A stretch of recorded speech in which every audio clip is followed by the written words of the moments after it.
I was never much into Thunderbirds as a kid, probably one of the very few that wasn't. I think it had something to do with the human hands. I think I just found that really weird.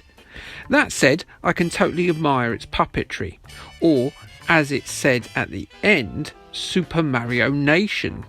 That's probably why I didn't like it, because Super Mario Nation didn't turn out to be the sequel to Super Mario Land. Anyway, there were 2 games based on Thunderbirds that were on Sir Clive's little box of sparsely coloured wonders, and we're going to take a look at both of them today. So let's just see what all this puppet nonsense was about first, though. Debuting in 1965 for 2 series of marionette misadventures, Thunderbirds follows the heroic exploits of the International Rescue as they utilise a series of sea, land, space and air craft to rescue hapless scientists, adventurers, workers and the general public who appear to have got themselves in seemingly inescapable spots of bother. Created by husband and wife team Jerry and Sylvia Anderson, Thunderbirds was by far the most successful of the shows that came from the Anderson studio that gave us such puppet-led productions as Joe 90, Captain Scarlet, Stingray and later on Terrorhawks. Despite its short 32-episode run, The Adventures of the Tracy Family and Friends was a huge success after its initial run, seeing regular reruns on British television, including a 1992 revival that saw the toys in such high demand that Blue Peter ran an episode that showed children how to make their very own Tracy Island, the base of the Thunderbirds, after the real ones had sold out in every toy shop. Mum, I want Tracy Island. You've got Tracy Island at home. Just be happy with your thing made out of, I don't know, bog rolls and stuff. Remakes, reboots and a 2004 live-action movie directed by none other than Commander Riker off of that there Star Trek followed, with the most recent series, Thunderbirds Are Go, coming in between 2015 and early 2020.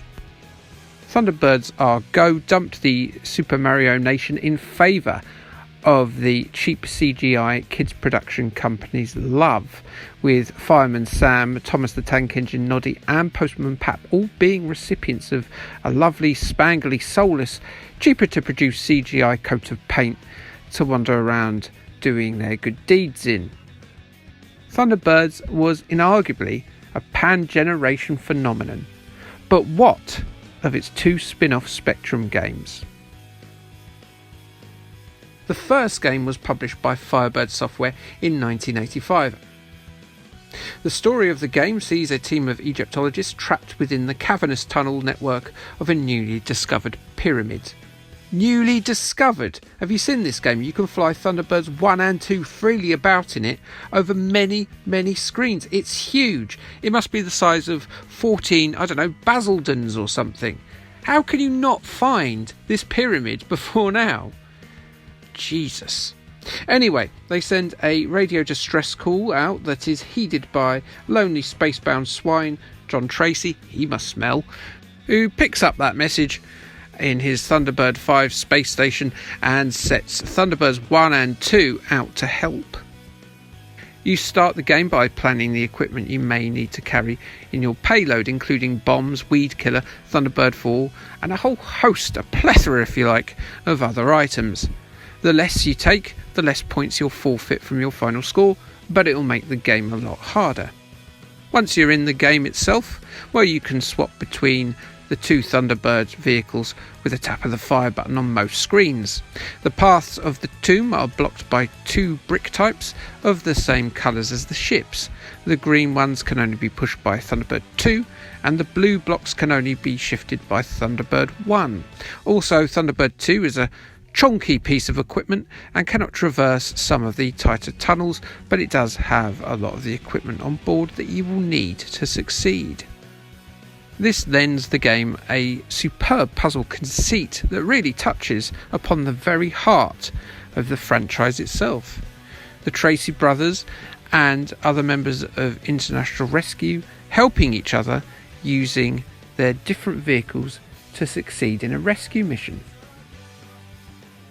It's by far a better use of the source material than the Terrahawks game I reviewed a while back, which was clutching at straws when it came to utilising the show's stories or assets. In other words, it didn't at all. I don't know how anyone could tell that was a Terrahawks game apart from the clues on the loading screen. The inability to be able to swap the ships if they're on neighbouring screens is almost certainly a lazy piece of game design that helps the puzzle element succeed, as you can swap when on the same screen or two screens apart, but you can't when you're just a screen apart. In Universe, this makes very little sense, but because the head over heels character swapping gameplay elsewise works, you know what, I'm prepared to give it a pass. Certain screens allow you to make use of the equipment you carry, and it's a brain teaser at times. It's not a looker by any means either, but it's a serviceable, solid title that is worth a shot.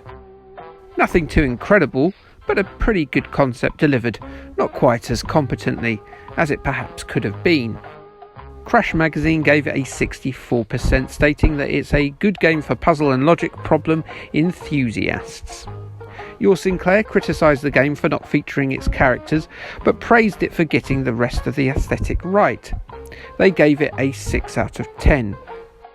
Sinclair user loved it. They said that they hadn't enjoyed themselves so much for a long time, and figuring out the puzzles had got them hooked. 5 out of 5 from them. CMVG also had love for Firebirds Thunderbirds. Whew, that's an avian elemental mouthful, isn't it?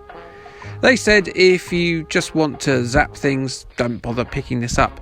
If you like a challenge and have a few hours to spare, grab a copy now. Very addictive, long-lasting and fun. They gave it a 9 out of 10. Moving on now to Grand Slam Entertainment's Thunderbirds, which was released for all the major computer formats in 1989. The 48K and 128K modes are largely very similar, except for the 128K version has the plinky-plonky, jazzed-up rendition of the Thunderbirds march playing as you gallivant around the various game worlds. The game is a multi-load affair spread over 4 missions, and boy have they gone to town with the colour palette on this. Mission 1 sees Virgil deliver Alan and Brains to a mine where the two of them have to go and rescue a pair of canary-waving workers that have got themselves trapped. Brains and Alan must first take a wild stab in the dark to what equipment they're going to need to carry, and then they set out to try and rescue the pair of poor miners before their subterranean hole fills with a bit of the old H2O. You can swap between the pair and hopefully you'll find the correct equipment you need to solve the puzzles and rescue the miners. Next up is Subcrash, and it's all gone awry as a huge atomic submarine teeters on disaster as it threatens to blow up next to an underwater volcano. That's a predicament, isn't it? Alan and Gordon arrive in Thunderbird 4 to avert the disaster, as similar time-limited Dizzy-esque gameplay ensues.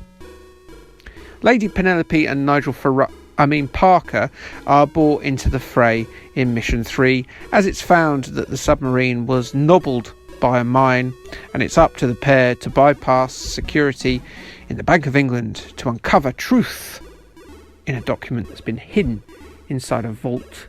Was that a bad sentence? Yes, milady!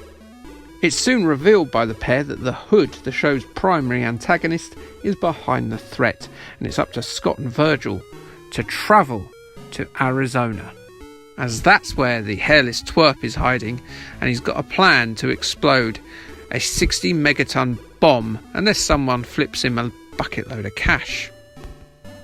As well as the colourful sprite work, the representations of the show's bestringed stars move with an amusing puppetry-esque gait, which I think is a fantastic piece of presentation. It's more trial and error stuff again with the gameplay, as you could find yourself stumped if you don't equip the right equipment at the start or use the right character in the right scenario, and some of the puzzles are fiendishly difficult. That said, it is a polished release indeed, and another excellent use of the license.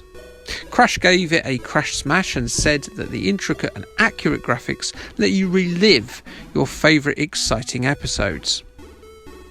Your Sinclair also rated the game highly, awarding it an 85% and declaring that it is one of the best arcade adventures for a long time. Sinclair users weren't as convinced, conceding that while it was a nice looking game, the low action design makes the game a little bit iffy. Just 65% from them. CMVG didn't like the trudging from room to room, which they thought got to be a bit of a bore. Yet they said it captures the spirit of the show well enough to make it worth any Thunderbird fans' wad. I'm presuming they mean money there, not semen. A 73% was their mark for Thunderbirds by Grand Slam. So, all in all, 2 very reasonably good games. I would even say they might be FAB. But then, that would be a terrible joke, so I'll back away from that immediately. Next week, I'll be looking at the Game Boy Advance Thunderbirds movie tie-in. But the next episode in this series will see us take a look at another sci-fi kids property. The older gentleman's favourite televised anime of choice, Battle of the Planets. That'll touch your G-force spot. Like, subscribe, and K thanks bye.